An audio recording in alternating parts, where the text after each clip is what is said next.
Assalamualaikum warahmatullahi wabarakatuh. Waalaikumsalam warahmatullahi wabarakatuh.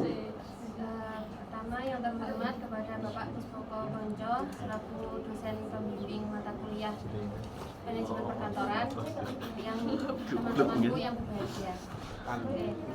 Kami dari kelompok 7 akan mempresentasikan hasil observasi kami, yaitu organisasi kantor GMTS Miftahul Huda Ngerco. Langsung kepada pemateri pertama. Baik, yang pertama yakni struktur organisasi. Struktur organisasi sendiri merupakan sebuah otoritas formal pekerjaan dalam suatu organisasi. Struktur ini dapat ditunjukkan secara visual dalam struktur organisasi juga melayani banyak tujuan. Menurut Robbins dan Coulter mendefinisikan struktur organisasi sebagai kerangka formal yang mengatur cara tugas-tugas pekerjaan dibagi, dikelompokkan dan dikoordinasikan dalam suatu organisasi. Sedangkan menurut Moorhead, struktur organisasi merupakan sistem tugas, pelaporan, dan hubungan kekuasaan yang dimana seluruh organisasi menjalankannya. Faktor-faktor yang mempengaruhi struktur organisasi, pembuatan struktur organisasi. Yang pertama yakni pembagian pekerjaan atau division of work. Yang kedua yakni departementalisasi. Ketiga yakni hierarki. Yang keempat yakni koordinasi. Yang kelima yakni tentang manajemen atau span of control. Struktur organisasi sendiri ada 5. Yang pertama yakni organisasi dini. Organisasi dini adalah salah satu bentuk organisasi yang manajer puncaknya dianggap sebagai sumber semua wewenang. Yang kedua yakni organisasi staf. Organisasi berbentuk staf ini adalah salah satu bentuk organisasi yang tidak mempunyai garis komando ke bawah. Yang ketiga yakni organisasi dini dan staf. Yang ketiga yakni organisasi fungsional. Yang terakhir yakni organisasi dini, staf dan fungsional. Di MTS Miftahul Huda dapat disimpulkan bahwa madrasah ini menerapkan struktur organisasi fungsional dengan jelas. Struktur ini melibatkan pemimpin utama seperti kepala sekolah, ini wakil kepala sekolah dan bendahara, sekretaris dan staf-staf lainnya yang bertanggung jawab sesuai dengan fungsi dan tugas masing-masing jabatan. Pengelolaan madrasah dilakukan efisien dengan setiap anggota warga sekolah memiliki peran yang terdefinisi dengan baik. Program kerja madrasah juga terimplementasikan dengan baik dengan setiap bidang bertanggung jawab atas program sesuai dengan fokusnya. Evaluasi bulanan diakhiri dengan evaluasi menyeluruh di akhir bulan untuk mengevaluasi hasil dan kinerja. Dalam hal pengelolaan ekstrakurikuler oleh bidang wakaf kesiswaan terdapat tantangan yang signifikan karena keterbatasan sumber daya. Tantangan ini mempengaruhi pengelolaan warga sekolah dan koordinasi serta kegiatan ekstrakurikuler. Kesimpulannya, meskipun struktur dan pengorganisasian sudah terencana dengan baik, tantangan sumber daya menjadi fokus untuk perbaikan yang lebih lanjut. Berikutnya yaitu konsep dasar manajemen perkantoran. Menurut Josteri, manajemen kantor bisa didefinisikan sebagai perencanaan, pengawasan, pengorganisasian pekerjaan kantor, serta penggerak mereka yang melaksanakan pekerjaan kantor tersebut untuk mencapai tujuan yang telah ditentukan terlebih dahulu. Menurut Godfrey, manajemen kantor adalah seni membimbing personil kantor dalam menggunakan sarana yang sesuai dengan lingkungannya demi mencapai tujuan yang ditetapkan. Dengan demikian, diartikan bahwa manajemen perkantoran adalah upaya pengelolaan sumber daya baik alam maupun manusia dan seluruh pekerjaan kantor dengan seefisien dan seefektif mungkin. Fungsi dan prinsip organisasi perkantoran. Fungsi manajemen perkantoran diantaranya yang pertama perencanaan, yang kedua pelaksana atau staffing, yang ketiga pengarahan, yang keempat komunikasi, yang kelima kontrol, yang keenam koordinasi, dan yang ketujuh motivasi. Menurut J.J. Neuner dan F.B. Gilling dalam bukunya Modern Office Management, prinsip-prinsip organisasi perkantoran ada 8. Yang pertama ada prinsip tujuan. Tujuan organisasi perkantoran harus dirumuskan dan dimengerti oleh setiap anggota agar menjadi motivasi untuk mencapainya. Yang kedua, prinsip kesatuan fungsi.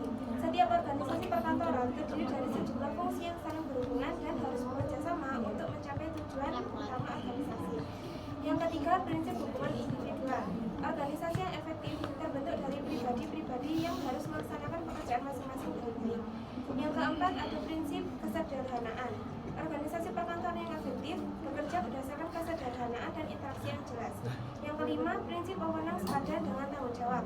Setiap personil diberi tugas menang sehingga dapat bertanggung jawab atas pelaksanaan tersebut. Yang keenam, prinsip laporan kepada atasan pula. Setiap personalita mengetahui dengan jelas kepada siapa dia melapor dan mengikuti arahan dari pemiliknya. Yang ketujuh, prinsip pengawasan dan pengawasan efektif akan mencegah perubahan arah dalam mencapai tujuan. Dan yang terakhir, prinsip jangkauan pengawasan. Jangkauan pengawasan di bawah pengawasan langsung seorang manajer kantor atau seorang pengawas sebaiknya dibatasi. Manajemen perkantoran dalam organisasi di sekolahan. Organisasi perkantoran adalah suatu proses yang menjadi tempat orang-orang berinteraksi untuk mencapai tujuan kantor. Organisasi perkantoran mencakup susunan staf dan alokasi tugas, serta tanggung jawab dalam mengelola data, memasuk informasi untuk membuat keputusan, dan merawat aktiva. Mukijaz berpendapat bahwa organisasi kantor adalah setiap tempat yang biasanya dipergunakan untuk melaksanakan pekerjaan tata usaha. Dengan nama apapun juga tempat tersebut diberikan. Dari definisi di atas, maka sekolah sebagai tempat bekerja para orang-orang yang terlibat dalam upaya mencapai tujuan yang ada di dalam lembaga pendidikan atau sekolah juga dapat dikatakan sebagai kantor. Kegiatan atau tugas yang ada di kantor. Yang pertama, menghibur, kedua mencatat, ketiga mengolah, yang keempat mengadakan, yang kelima mengirim, dan yang terakhir mengumumkan. Berikut adalah hasil penelitian pembagian tugas dan wewenang serta tanggung jawab di MTS Miftahul-Huda. Yang pertama adalah kepala sekolah, berfungsi dan bertugas sebagai edukator, manajer, administrator, dan supervisor.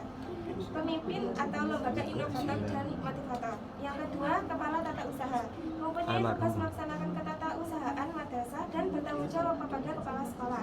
Yang ketiga ada wakakurikulum, membantu kepala sekolah dalam menangani urusan-urusan yang berkaitan dengan kurikulum pendidikan di sekolah, sesuai dengan visi, misi, dan program kerja yang telah ditetapkan. Yang keempat ada wakakesiswaan, memiliki tugas yang berhubungan dengan pengelolaan kesiswaan di sekolah, termasuk kegiatan ekstrakurikuler, pembinaan siswa, dan pengawasan disiplin. Yang kelima ada humas, Wakahumas, bertanggung jawab pada kepala sekolah dalam bidang kerjasama industri, perguruan tinggi, dan masyarakat atau stakeholder. Yang keenam ada waka sarana prasarana, memiliki peran yang sangat penting dalam manajemen fasilitas dan pengelolaan sumber daya di sekolah. Dan yang terakhir ada wali kelas, bertugas untuk berinteraksi dengan orang tua atau wali peserta didik, menyelenggarakan administrasi kelas, menyusun dan melapor kemajuan peserta, kemajuan belajar peserta didik, membuat catatan khusus tentang peserta didik dan mencatat mutasi peserta didik. Selanjutnya yaitu adalah fungsi pengorganisasian. Fungsi manajemen organisasi secara umum adalah memberikan fungsi perencanaan, pengorganisasian, pengarahan, pemotivasian, pengkoordinasian, pelaksanaan, dan pengendalian. Menurut J.R. Terry, terdapat 4 fungsi manajemen, yaitu perencanaan, pengorganisasian, pelaksanaan atau pergerakan, dan pengendalian. Selain itu, menurut Faroid, Kons, dan Khairil O'Donnell mengemukakan 5 fungsi manajemen mencakup yang pertama yaitu perencanaan, yang kedua yaitu pengorganisasian, yang ketiga yaitu penyusunan pekerja, yang keempat yaitu pengarahan, dan yang kelima yaitu pengendalian. Selanjutnya yaitu fungsi administrasi kantor. Yang pertama ada fungsi manajerial. Fungsi disebut dengan fungsi manajerial yaitu orang-orang dengan jabatan tinggi organisasi terlibat dalam aktivitas manajemen dan kantor. Yang kedua yaitu fungsi sumber daya manusia. Yang ketiga yaitu fungsi pembelian dan kontrol kantor akan melibatkan identifikasi aset dan berdaya dan kebutuhan sumber daya. Yang keempat yaitu pengembangan sistem dan prosedur sistem. Selanjutnya yaitu adalah pengorganisasian pekerjaan kantor di MTS Miftahul-Huda. MTS Miftahul-Huda di sini adalah pendidikan formal yang menyelenggarakan pendidikan umum dengan latar belakang Islam. MTS Miftahul-Huda berdiri tahun 1986 yang memiliki visi yaitu mencetak generasi akhlakul karimah yang kuat secara intak dan iptek yang mengikuti Ahlussunnah wal Jamaah. Kegiatan yang terimplementasikan pada kegiatan sekolah adalah kegiatan berbasis keagamaan dengan latar belakang pesantren. Pengorganisasian kantor pada MTS ini tidak jauh berbeda dengan pengorganisasian kantor pendidikan lainnya yang memiliki beberapa bidang, yaitu bidang tata usaha, bidang kurikulum, bidang sarana dan prasarana, bidang kesiswaan, bidang hubungan masyarakat, bidang komite sekolah. Dengan pengorganisasian yang terstruktur, menjadikan organisasi sekolah dapat berjalan dengan efektif dan efisien. Terima kasih. Itu sekian dari presentasi kelompok kami. Ada kurang lebihnya, mohon maaf. Wassalamualaikum warahmatullahi wabarakatuh. Waalaikumsalam warahmatullahi wabarakatuh.